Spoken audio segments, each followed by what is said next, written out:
All right, we back for a special episode. We were done recording for the week, but we decided, you know what? A little bit of news broke today. Something about a blockbuster trade with James Harden finally leaving the Houston Rockets. I saw the news today or last night when I was going to sleep, that Harden literally in the post-game press conference said, literally just straight up was like, yeah, he's like, yeah, we're not good enough to win anything. Literally just called his team out saying, we're not good enough to win a championship. And then the Rockets were like, all right, we've had enough of you. We're not going to let you have any contact with the team until you're gone. They literally said, you're not part of the team. Not until you're gone. And then a couple hours later, news broke that he was traded to the Brooklyn Nets. So we're going to explain all the moving pieces. It's a big 4-team trade with a lot of moving pieces. So the 4 teams involved in this trade are the Brooklyn Nets, the Houston Rockets, the Cleveland Cavaliers, and the Indiana Pacers. So Cleveland is going to be receiving Jarrett Allen and Taurean Prince, both from the Nets. The Nets are going to receive James Harden and a second-round pick. The Pacers are going to receive... Houston? I believe so. I mean, it's a second-round pick. Yeah. Who cares? The Pacers are going to receive Karis LeVert and a second-round pick. And the Rockets are going to receive... Also, the Rockets, yeah. I believe. And the Rockets are going to receive Dante Exum, Rodonis Karukas, Victor Oladipo, 4 first-round picks, all unprotected, and 4 first-round pick swaps, all unprotected, which include the Nets picks in 2022, 2024, 2026, the Cavs pick in 2022, and then pick swaps with the Nets in 21, 23, 25, and 27. Whoo! A lot of stuff to break down here. Where do we start? If we go, let's start with probably the losers. Honestly... I mean, we could just start with what the Cavs are getting, or what the Pacers are getting. I mean, the Cavs... Probably the big stuff between the Rockets and the Nets. The Cavs really didn't give up much, and they got Jarrett Allen, plus Taurean Prince. I think their long-term plan might be to keep Jarrett Allen, use him as a starter, get rid of Drummond eventually. I don't know. But, I mean, that's a good pickup, and obviously Taurean Prince is going to be a nice backup power forward to Kevin Love.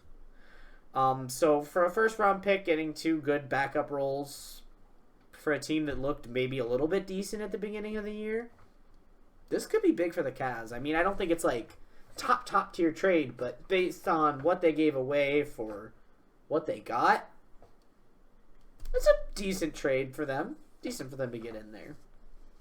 Well, I mean, for the Cavs, Brooklyn needed to get rid of money so that they could take on James Harden. And so the Cavs are like, yeah, sure, we'll take Jarrett Allen. Why not? And so they went ahead and took on Jarrett Allen, and then they just threw in a first-round pick that they'd give to the Rockets because they're the Cavs. But, I mean...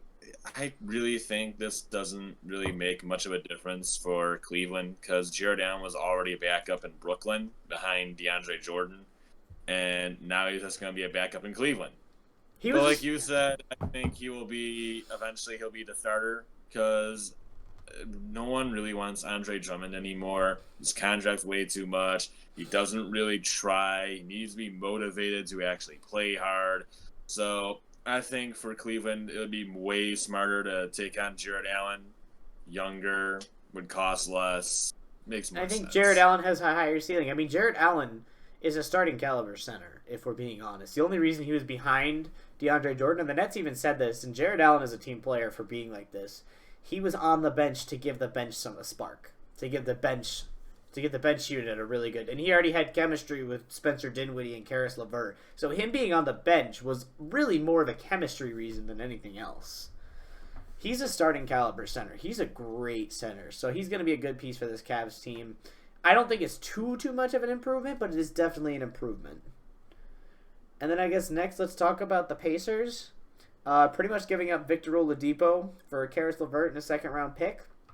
Honestly, again, I think the Pacers and the Cavs are definitely some of the winners. I think the Cavs a little less, but I think the Pacers did pretty good. Obviously, Victor Oladipo I still think is a better player than Karis LeVert, but I think Karis LeVert can reach Victor Oladipo levels, and he has financial security for the next couple of years, so they'll be able to keep him on, which I believe Victor Oladipo was on an expiring contract.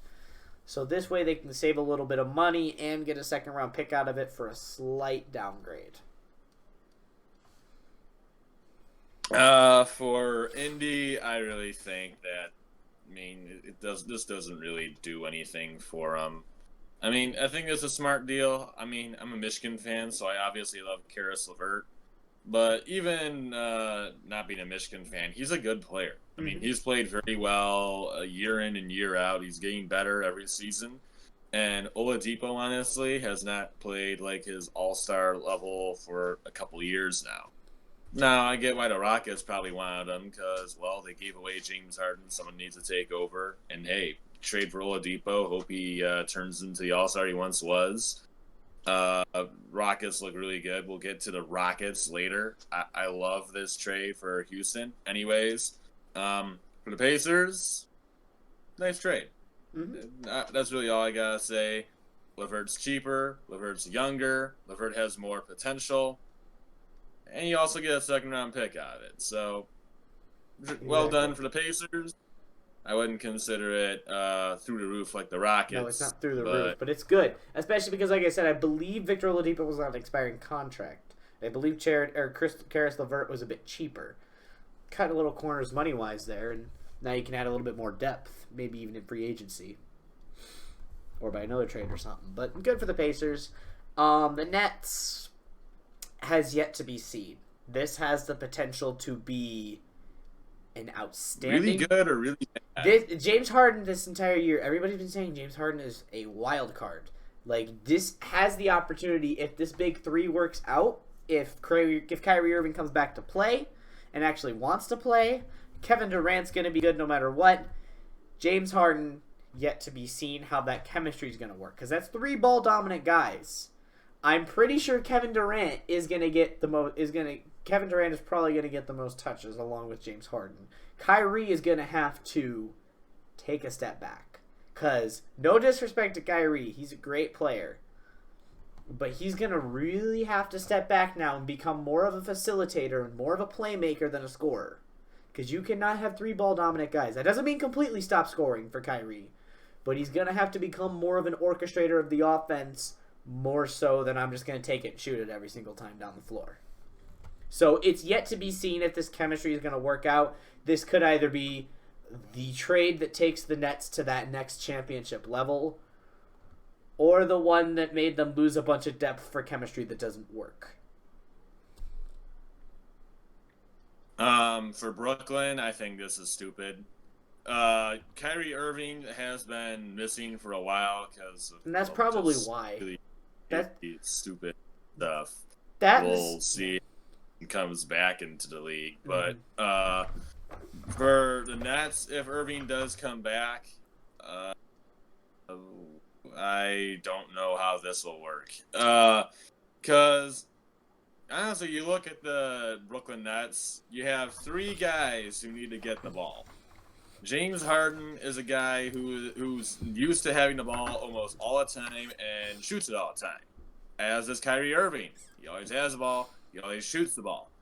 The only guy who is at least willing to play off the ball is Kevin Durant. And I'm just going to say this now. Durant fits in like any system whatsoever. He is just a walking fit. He's a walking bucket.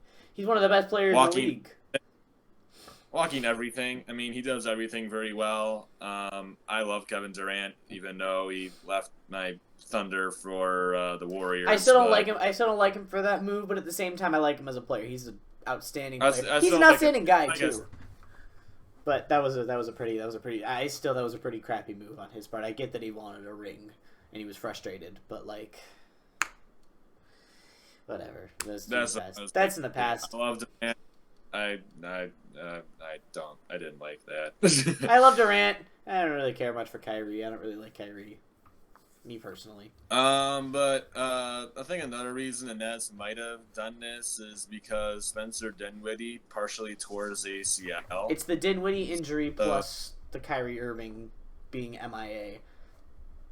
Which means I'm not really surprised that no one wanted Spencer Dinwiddie. No one really wants a player that's going to be out for a very long time.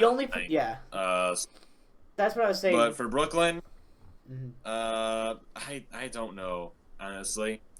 I don't think it'll work, but if Irving doesn't come back, then, well, yeah, James Harden, Kevin Durant playing together obviously will go well. They already have played together, so they'll get along well. As for Irving and Harden, I remains to can be seen. I can see them Of course, even. he already has off-court issues anyway, I so, wouldn't be shocked if Irving comes back and starts playing well and it doesn't work out. I wouldn't be surprised if Irving's the one to go for more of a true point guard.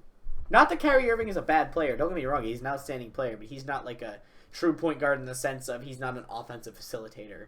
He's a scorer. He's a score first point guard, which 3 scorers on one team will be a little bit interesting to see. And then we get to the Rockets. This was real quick before we start. This was the only team I thought might potentially want to take on Spencer Dinwiddie. Only because I think the Rockets would, at that point, then say, scrap this season, we're going to go wait a season, Dinwiddie comes back next year healthy and good. But, obviously that didn't happen. That was the only way I could see them pawning off Dinwiddie.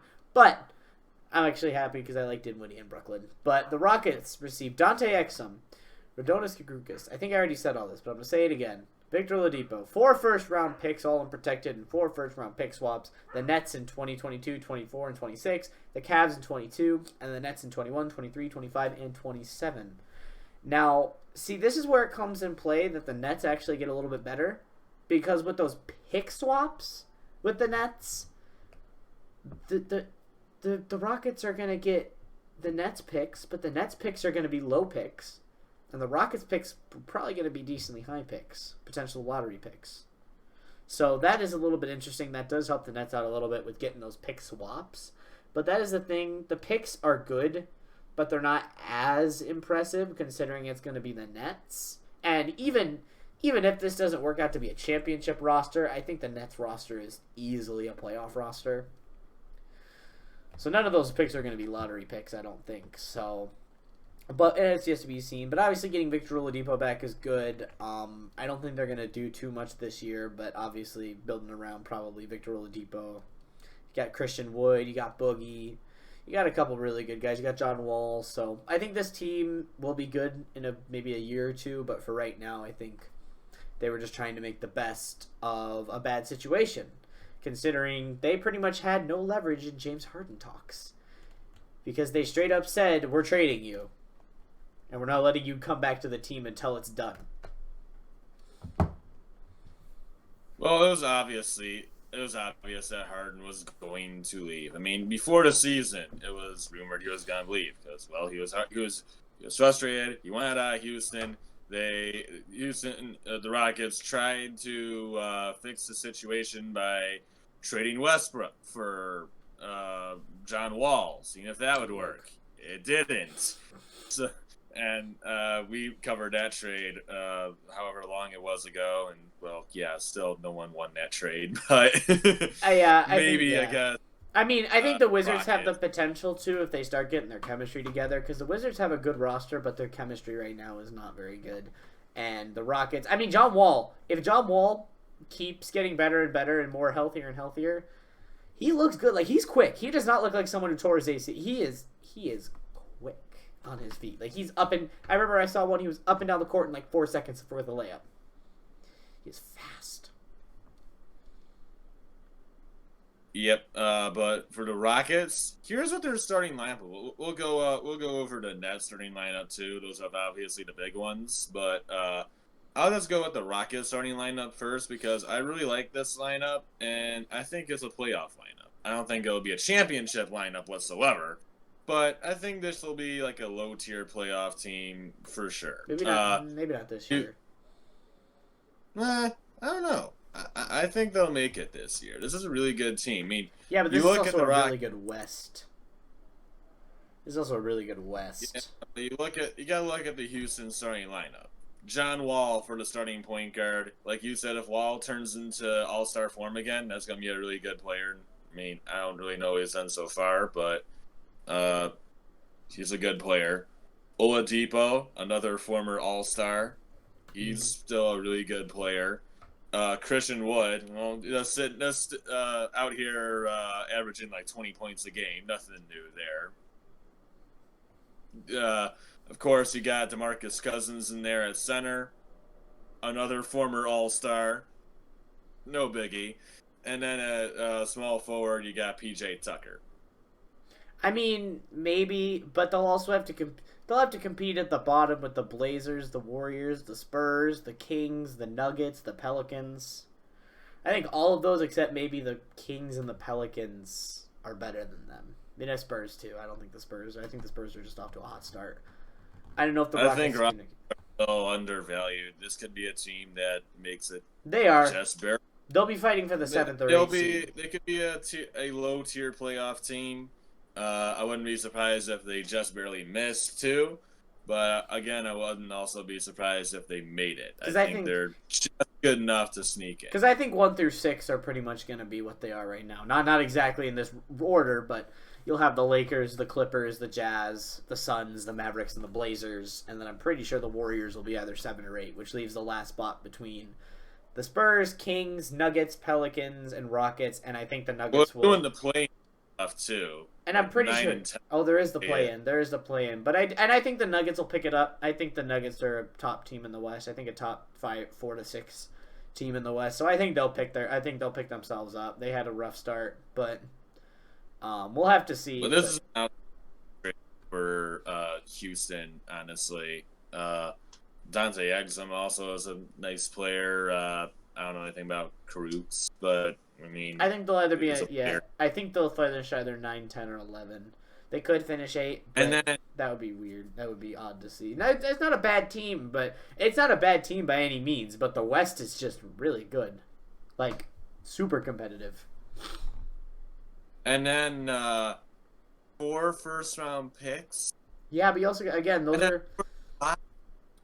That's a lot of picks. Yeah, but again, you also got to think those are going to be low picks. Those are going to be like 20s.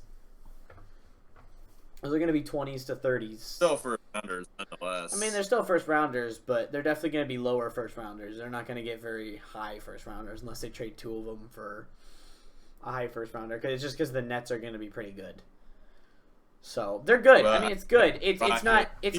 Easily won this trade. I think they might have even gotten better with just getting rid of Harden, who is I think he's more of a team downgrade. Because you look at Harden, every single player that he's played with. I mean, he played with Westbrook. That never worked out. He then played with another point guard. That never worked out. He played with Westbrook again. That never worked out. Chris Paul. And then he played with Paul. That didn't work out. Oh, yeah, Chris Paul. That's what I was forgetting. It didn't work out with Chris Paul. He played with Westbrook. That didn't work out. He played with Wall. That didn't work out. Played with Dwight Howard. He doesn't work out with anybody. Dwight Howard, too. He beefed with Dwight Howard, too.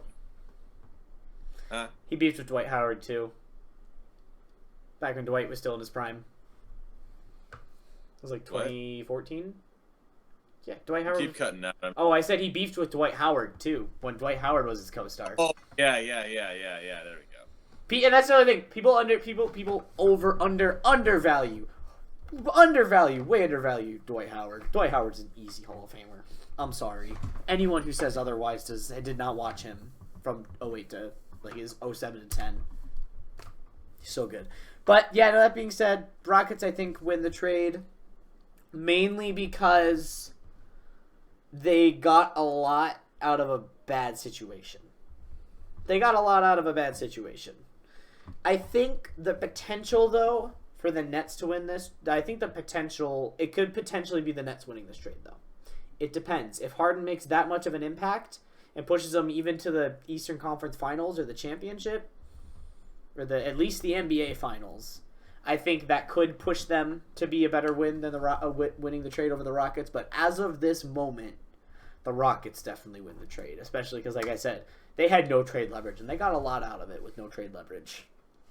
And then I think the Pacers and Cavs pretty much broke even, with maybe a little bit better, just because of money reasons for the Pacers and future for the Cavs. But that being said, just a short kind of quick video on the big James Harden trade. Any closing remarks? Or I got. Well, perfect. All right. Well, that being said, I hope you all have a great rest of your night.